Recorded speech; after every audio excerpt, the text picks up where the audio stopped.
కాబట్టి దీని మీద స్పందించవలసింది అధికారులే. జిల్లా కలెక్టర్ గారు, జిల్లా ఎస్పీ, అక్కడ జరుగుతుంది గిరిజన ప్రాంతం కాబట్టి ఐటీడీ ప్రాజెక్ట్ ఆఫీసర్, గిరిజన ప్రాంతం కాబట్టి ముగ్గురు అధికారులు స్పందించవలసిన అవసరం ఉంది. మన్యం జిల్లా అధికారులు స్పందించాలంటారు. స్పందించాలి. వాళ్ళు వచ్చి మన గిరిజనులను వాళ్ళ నివాసాల దగ్గర, వాళ్ళు సాగు చేస్తున్న భూముల దగ్గర మరి గనులు తవ్వుతామంటే ఎంతవరకు సమంజసం? గనులు తవ్వుతామంటే ఎంతవరకు సమంజసం? కాబట్టి అక్కడ వాళ్ళ నివాసానికి ఇబ్బంది పెడుతున్నారు, వాళ్ళ జీవనానికి ఇబ్బంది పెడుతున్నారు వరిష్ఠ అధికారులు.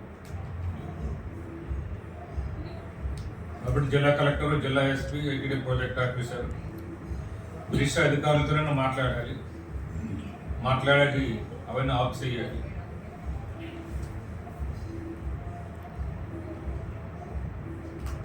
లేదా చీఫ్ సెక్రటరీ, మన చీఫ్ సెక్రటరీ గారితో మాట్లాడి, ఇది చీఫ్ సెక్రటరీ అధికారం ఉంటుంది కాబట్టి మన ఆంధ్రప్రదేశ్ చీఫ్ సెక్రటరీతో మాట్లాడి, వాళ్ళు వినకపోతే మన ప్రభుత్వ పరంగానే స్పందించండి.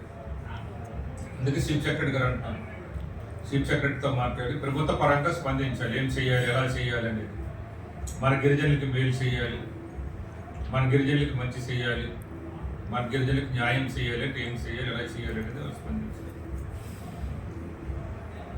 ఇంకా అవసరం అనుకుంటే గతంలో మేము ఎన్నికల సమయంలో అడుగుకున్నారు, మా అందరికీ తెలుసు 2020 టైము పంచాయతీ ఎన్నికలప్పుడు బాగా ఇబ్బంది పెట్టి మన మీద కేసు కూడా వేశారు సుప్రీంకోర్టులో. కాబట్టి ఇప్పుడు మన మీద కేసు వేయకూడదు, దాని మీద మన భూమిని ఆక్రమిస్తున్నారు, మన గిరిజనులను వెళ్ళగొడుతున్నారు, మన గిరిజనులను బాధ పెడుతున్నారు. కాబట్టి మనము హైకోర్టులో, సుప్రీంకోర్టులో కేసు ఎందుకు వేయకూడదు? మనమంటే అధికారులు, జిల్లా కలెక్టర్ కానీ, ఐటీడీ పిఓ గారు కానీ ప్రభుత్వం అనుమతి తీసుకొని, మరి అధికారులు మీకే ఉన్న ఎన్నికల కమిషన్ ద్వారా అధికారులు మీకే సంక్రమించినాయి కాబట్టి జిల్లా కలెక్టర్ గారు కూడా ప్రత్యేకమైన శ్రద్ధ కనపరచాలి. అలాగే శాంతి భద్రతల విషయంలో ఎస్పీ గారికి కూడా ప్రత్యేకమైన శ్రద్ధ కనపరచాలి. గిరిజన రక్షకుడైన పిఓ గారు కూడా గిరిజనులకు అండదండగా ఉండాలి.